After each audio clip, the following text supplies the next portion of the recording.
Welcome back to the deep dive.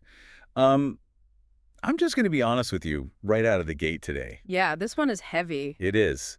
The stack of research we have today is it's probably going to break your brain a little bit. I mean, it definitely broke mine when I first read through it. Right. And I mean that in the best possible way, but also in a way that might make you a little uncomfortable depending on your background.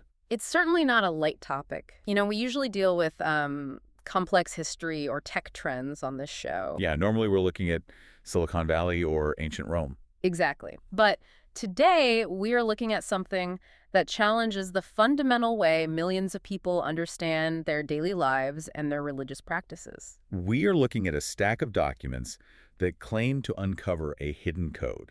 A blueprint, really. Yeah, a blueprint that has basically been sitting in plain sight for centuries. And it's hiding in the most common everyday words. Right. And usually, when people say hidden code, I immediately start thinking like the Da Vinci Code. Right. Secret societies and basement conspiracies. Yeah. Yeah, guys in robes meeting at midnight. But this is different. This is entirely about language. It's about history and linguistics. It's about history, and it's about a claim that is so audacious that I actually had to read the source material, I think 3 times, just to make sure I wasn't hallucinating.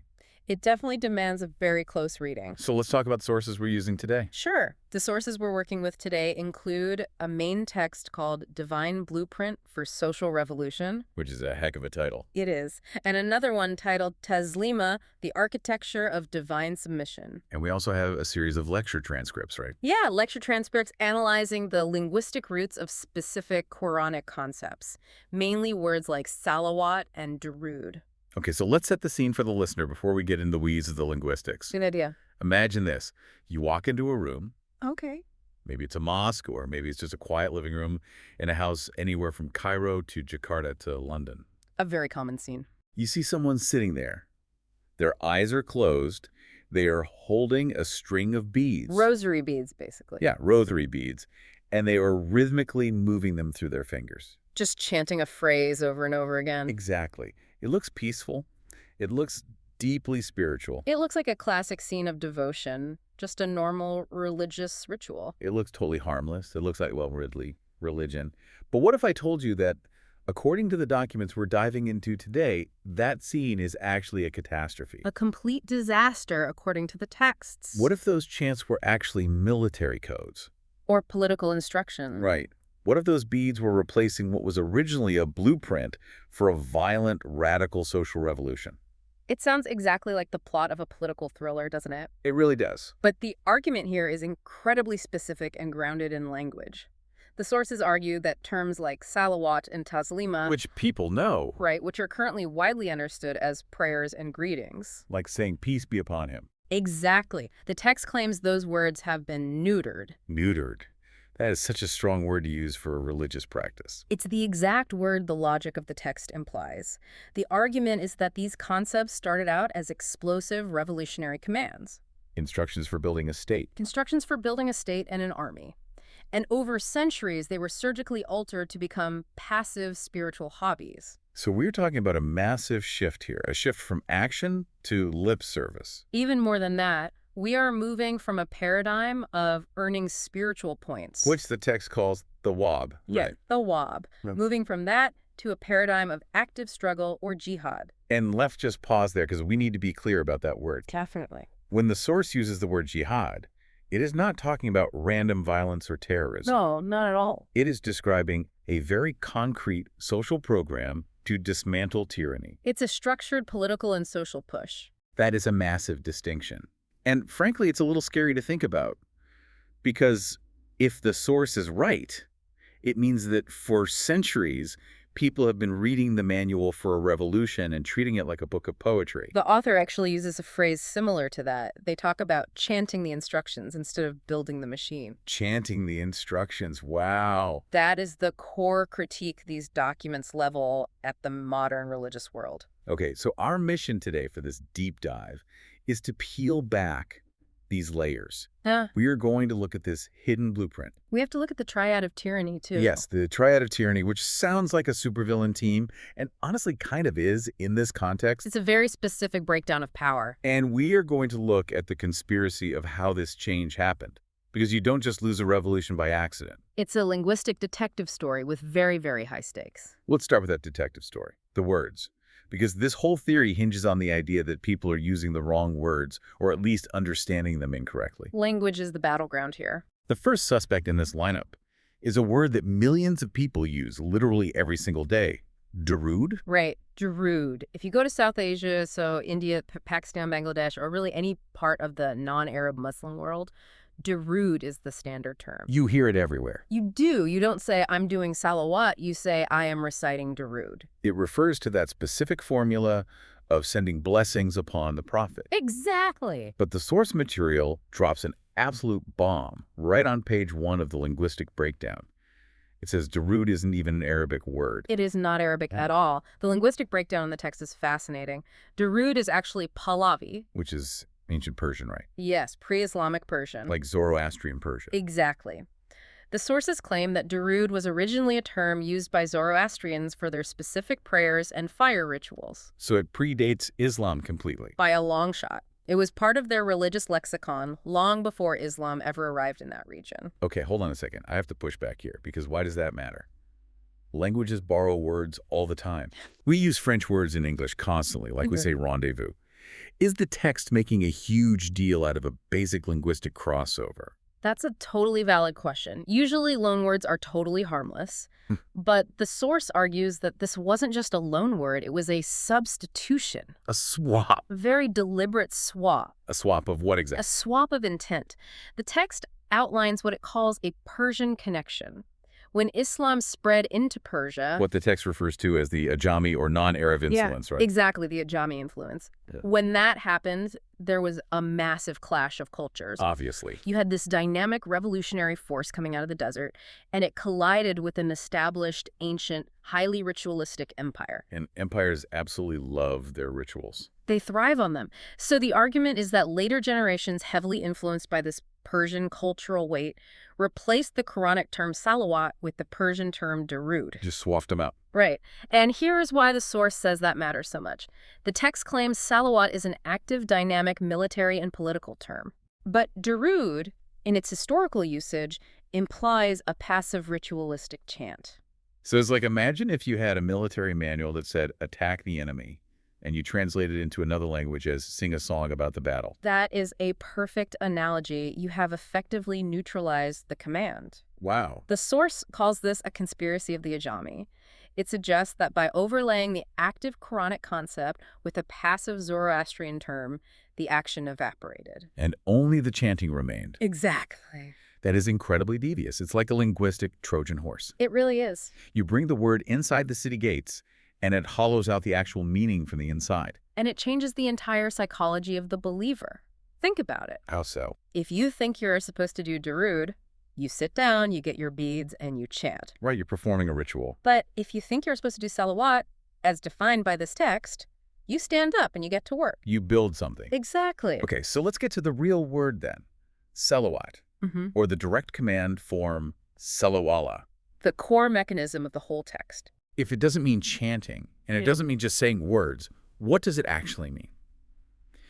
Because I grew up, and a lot of people grew up thinking it literally just meant God blesses or we send blessings. This is where the text gets very rationalistic. It throws out the mystical interpretations and asks us to look at the cold, hard dictionary definition of the Arabic root word. And what is that root? The source argues that salu Allah fundamentally means to appreciate, to nurture, to encourage, and to provide moral support. Nurture and encourage. I mean, that sounds a lot softer than I expected for a radical revolutionary manual. It sounds soft until you apply it to a battlefield. Think of it in terms of logistics. Okay, logistics. The analogy the text uses is about making a mission successful. It is not about praising a person's physical face or their spiritual status.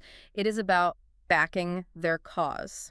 Oh, I see. If you are sending salawat on a leader, you are facilitating their success. You are clearing the road for them. You're giving them the supplies they need. There's actually a part in the text that I completely laughed out loud at, even though the tone is dead serious. The part about God and the angels. Yes, because the Quran explicitly says Allah and his angels do salawat. Right. That's a very famous verse in Surah al-Ahzab.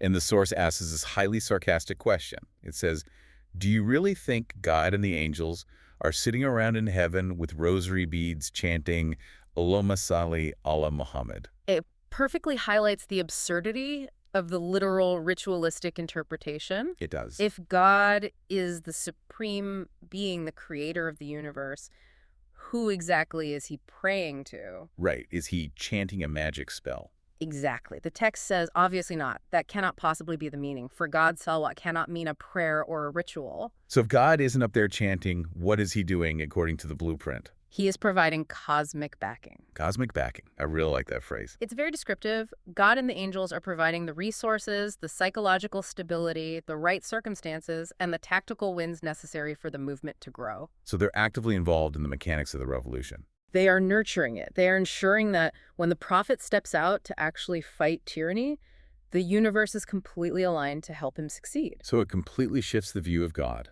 It moves from a passive observer who just likes to hear his prophet praised to an active participant. An active participant in a political struggle. Almost like God is the head of logistics and intelligence for a specific social mission. Precisely. It turns the theology into a concrete strategy. Okay, but this begs a massive question. Yeah. If Salawat is the fuel and the angels are the tactical backup, what exactly is the mission? Right. You don't build an engine this big for nothing. You don't build a machine like this just to drive it around the block. You build it to go somewhere, to destroy something. The outline in our notes calls this from darkness to light. This is section 2 of the text, and this is where we have to completely stop thinking about light as a fuzzy, warm, spiritual feeling. You know, like I see the light, I feel warm inside. The near-death experience light. The source entirely rejects that mystical framing. It argues that light is a very concrete social program of justice. And darkness. Darkness is a specific structural system of oppression, and this is where we meet the triad of tyranny. I found this part deeply fascinating because it feels so incredibly modern. It doesn't just talk about sinners or disbelievers in some vague, cloudy sense. It names 3 highly specific archetypes of power. Yes. The source draws this framework directly from the Quranic story of Moses or Musa.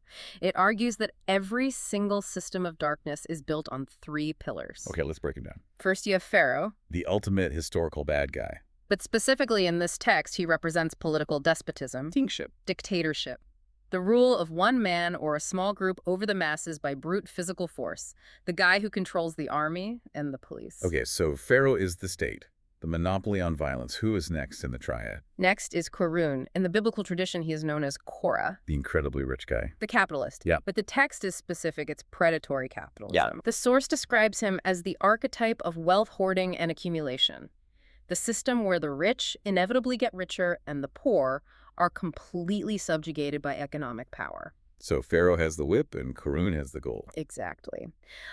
And this is the really crucial part of the social theory here, force and money are not enough to control a large population forever. People will eventually get sick of being beaten and starved. Right. They will eventually revolt if they know they are being oppressed. You need a third pillar to keep them docile, to keep them from realizing they are in chains. Enter Haman. The priest, the religious priesthood. No, wait, Haman is the religious guy. I always thought reading the stories that he was just a vizier or a minister to Pharaoh. In this specific interpretation, Haman represents the clergy, the massive religious institution that uses false dogmas to control the minds of the masses. What is his job in the triad? His job is to look at the starving people and tell them you are poor because God wills it. You are oppressed because you are being tested by the divine. Obey Pharaoh, and you will get your reward in heaven. Exactly. You will get pie in the sky when you die. Just keep your head down. Wow. That is literally the opium of the masses argument. It is entirely the opium of the masses argument, but derived from ancient scripture.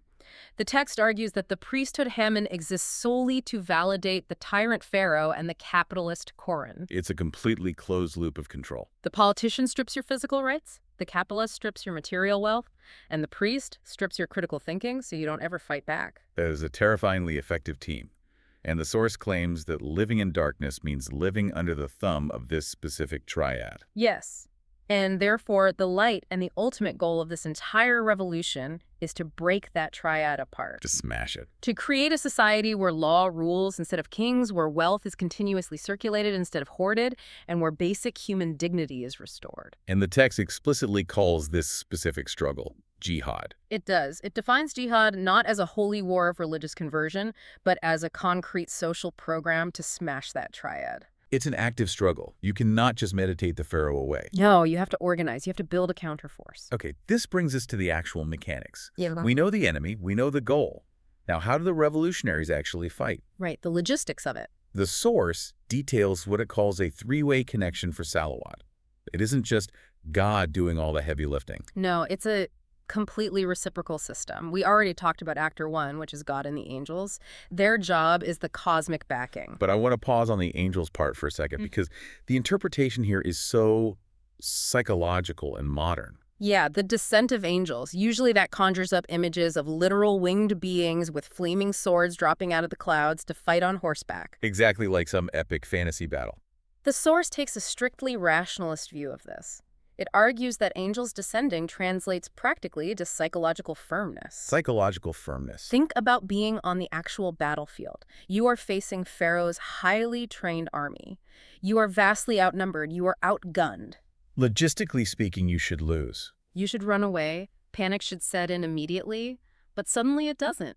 You feel this strange sense of calm. You feel totally unshakable. It's like that zone that athletes talk about but applied to actual life or death survival. Exactly. That steadfastness, which the text calls istiqama, is the direct result of the angelic descent. The source says this divine backing grants the revolutionaries complete stability in the face of overwhelming odds. It changes the math of the battle. And it strikes awe into the enemy because they look across the field at you and think, why aren't they running away? Okay, so God provides the morale armor. That's Actor 1. Actor 2 in this connection is the prophet or the leader of the movement. Right. The leader's role is to provide the actual program, the blueprint itself. The source mentions that the prophet isn't just a mailman delivering a message and walking away. He has to build something. He is establishing a markaz, A markaz. a center, a central authority, or a headquarters. You absolutely cannot run a successful revolution against an empire without a command center. The prophet unifies the entire effort. And that leaves Actor 3, which is the believers. Us. This is where that massive command comes in. O you who believes, salute upon him. And now that we know salute doesn't mean chant, this changes everything. Right. So the command is effectively, O you who believe, support him, back him up, provide the physical resources. The source uses a phrase here that really stuck with me. It says the believers must become the arms and limbs of the movement.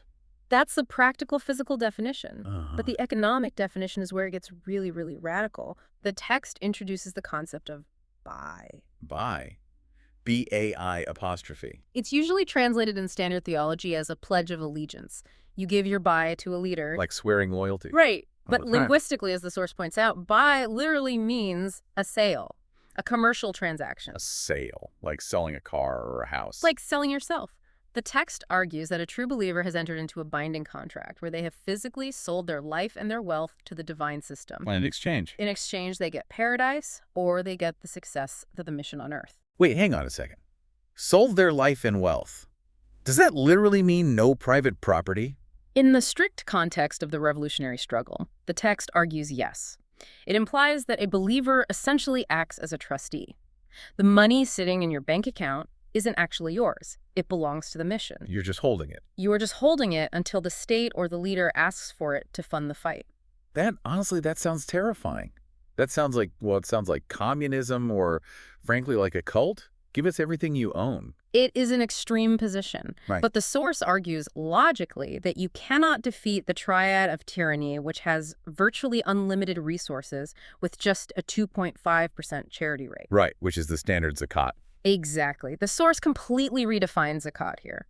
Traditionally, zakat is alms, giving a little bit of your excess wealth to the poor. It's charity. This text outright rejects that framing. It says zakat is resources for the growth and development of the state. It is the primary tax that funds the infrastructure. It is the fuel for the revolution. So it isn't about feeling generous or getting warm fuzzies for helping the poor.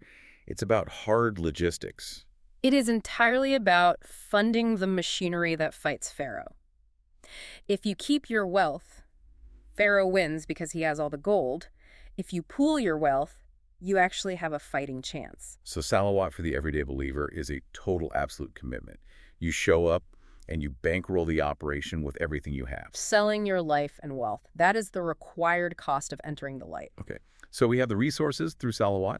We have the morale from the angels. But a revolution needs way more than just money and bravery. It needs intense organization. It needs order.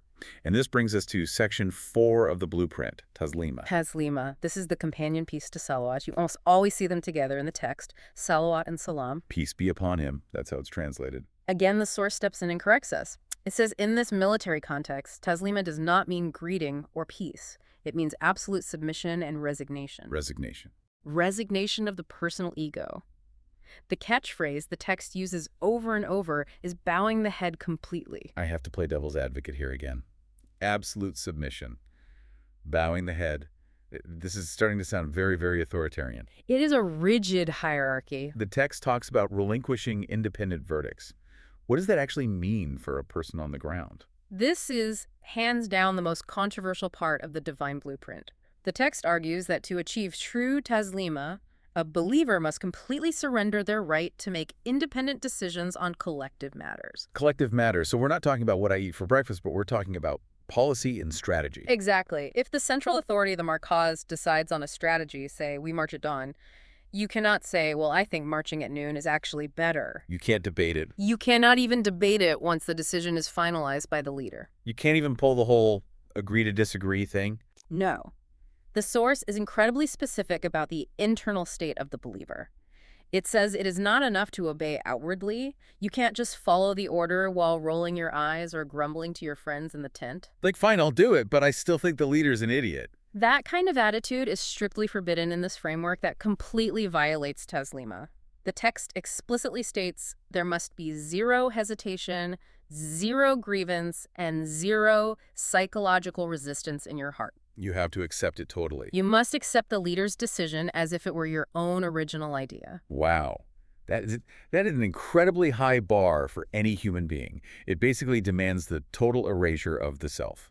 Why is this so necessary? It feels dangerous. It is dangerous, but the source asks a very practical question. What is the alternative? If you have a movement where everyone is debating every single order, what happens on the battlefield? Complete chaos. Friction. That's the key word the text uses. Friction. The source argues that a fragmented community cannot ever defeat entrenched tyranny. Because remember the triad. Pharaoh is highly organized. His army moves on a single command.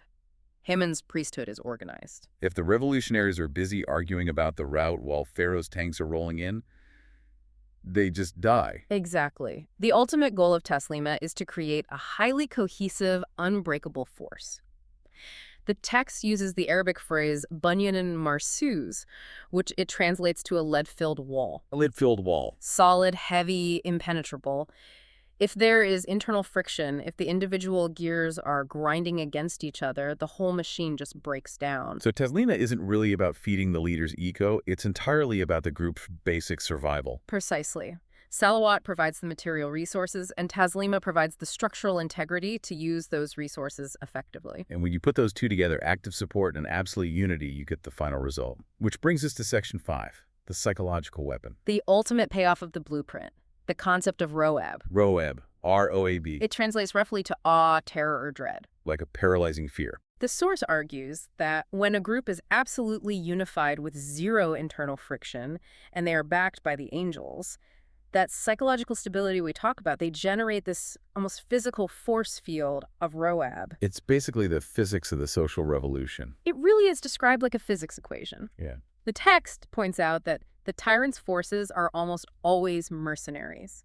They fight for a paycheck, or they fight out of sheer terror of the tyrant. They're completely internally conflicted. They don't want to be there. Right. But the revolutionaries, they have sold their lives through buy, they have eliminated all friction through taslima, they operate as a single living organism. And when the mercenaries face that, When they face that kind of pure conviction, they just crumble. the source explicitly says they stand their ground even if vastly outnumbered. Because they have achieved what the text calls psychological dominion, the enemy is overwhelmed not by numbers or better weapons, but by the sheer cohesive force of the believers. It breaks their will to fight. They look at the revolutionaries and see something they simply cannot understand. People who are genuinely not afraid of death and who are not fighting for their own personal gain. That is deeply terrifying to a bully or a mercenary. It absolutely paralyzes them. That paralysis is Roab. This whole framework, it's incredibly logical when you lay it out like this.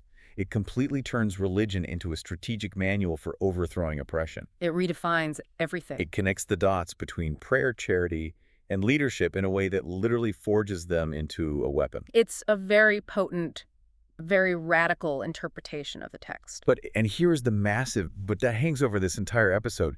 Nobody is actually doing this. Oh, they aren't. If you look around the world today, you don't see this highly unified resource pooling, tyrant toppling machine. Yeah. You just see people with beads. Yeah. You see rituals. You see Darude. And that leads us directly to the final and perhaps the most cynical section of the documents. Section 6, the conspiracy of ritualization. How did we lose the manual? How did we go from social revolution to sitting in a circle with a rosary? The author of the text blames the Ajami conspiracy that we touched on earlier, but they go much deeper into the actual why of it all. Why neuter it? Why not just ban the book? Because the triad isn't stupid. Pharaoh and Haman, the kings and the priests, realized that if the Quran was widely understood as a manual for revolution, their grip on power was toast. Right? But they couldn't just ban the book. The people were already way too attached to it. It was sacred. So they did the next best thing. They changed the definitions of the words. They reinterpreted all the dangerous words. Salawat became chanting blessings. Taslima became saying hello to the angels. Jihad became a spiritual struggle against your own ego. Zakat became tossing a few coins to a beggar. They basically took the engine completely out of the car and then told everyone to just sit in the seats and make vroom noises. That is a brilliant way to put it. And the source actually uses a very funny story, the fish story, to mock this exact mindset. Oh, we absolutely have to tell the fish story. It's a deeply sarcastic anecdote found in the text. The story goes that a man catches a fish in the river. He takes it home and tries to cook it, but the fire physically won't burn the fish. The fish is somehow fireproof. Why is it fireproof? Because the legend says the fish had the word Darude written naturally on its scales, or maybe it had swam near a boat where people were reciting Darude. Okay. And because of the sheer holiness of those chanted words, the fire refused to touch its flesh. So the moral of the folk story is that the chant physically protects you from harm. That's the popular folk belief, yes. And the source mocks this ruthlessly. What does the text say? It asks a devastating question. It says, if a random fish becomes completely fireproof just by listening to Darude, why are millions of Muslims who recite it millions of times a day currently burning in the fires of war, poverty, and humiliation all over the world? Oof.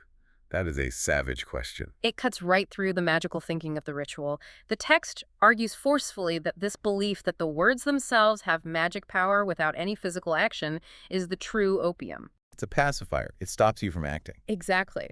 If you genuinely believe that chanting a phrase 100,000 times the text mentions 1.25 lakh as a popular number. 125,000 times. Right. If you believe doing that will automatically solve your political problems, cure your sickness, and defeat your enemies, why on earth would you organize resistance? You wouldn't. Why would you pool your wealth to build a state? You would just sit in the mosque and count your beads. And that is exactly what Pharaoh wants you to do. He wants you busy counting beads so he can keep counting your tax money. So the core argument is that the ritualization of these explosive concepts was a highly deliberate strategy to deactivate the community. To turn a lethal threat into a harmless flock of sheep. A conspiracy to deactivate the revolutionary potential. That is the final verdict of the source. It is a sweeping indictment of modern religious practice. This has been incredibly heavy. It forces you to look at things very differently. When you see those everyday rituals now, you don't just see harmless devotion. No. You see a forgotten history. You see the ghost of a revolution that was very quietly put to sleep. So let's wrap this up. We have covered a massive amount of ground today. Let's summarize the hidden blueprint one last time for everyone listening so it really sticks. Sure, let's break the code down. Number 1, salawat. It is not a chant. It is active support and absolute resource dedication. It is funding the mission. Number 2, taslima. It is not a polite greeting. It is absolute obedience and unity. It is the rigid discipline that holds the group together. Number 3, the goal. It is not just getting into heaven. It is light, which means a concrete society completely free of the triad of tyranny, capitalism, and priesthood. Number 4, the angels. They are not just celestial winged beings. They represent psychological stability and unshakable morale on the battlefield. And finally, the result. Roab, the paralyzing terror inspired by a completely unified front. It creates a machine perfectly designed to dismantle oppression. But a machine that requires a terrifyingly high personal price, selling your life, selling your wealth, and completely erasing your ego. It is definitely not for the faint of heart. Revolutions never are. So here's the final provocation for you, the listener. The source material leaves us with a direct challenge. It claims that as long as these core concepts remain mere rituals, the community will permanently remain in darkness. It says the only way out is to revert to the original Arabic definitions, to treat the scripture as a tactical manual again rather than a book of spells. But here's the lingering question I have for you to think about. If this interpretation is actually true, if Salawat and Taslima are actually political and military commands, what does that mean for the legitimacy of every single religious institution you see today?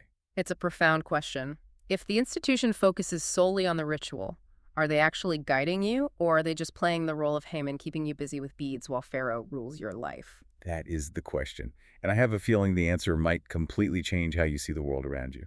Thanks for diving deep with us today. We'll see you next time.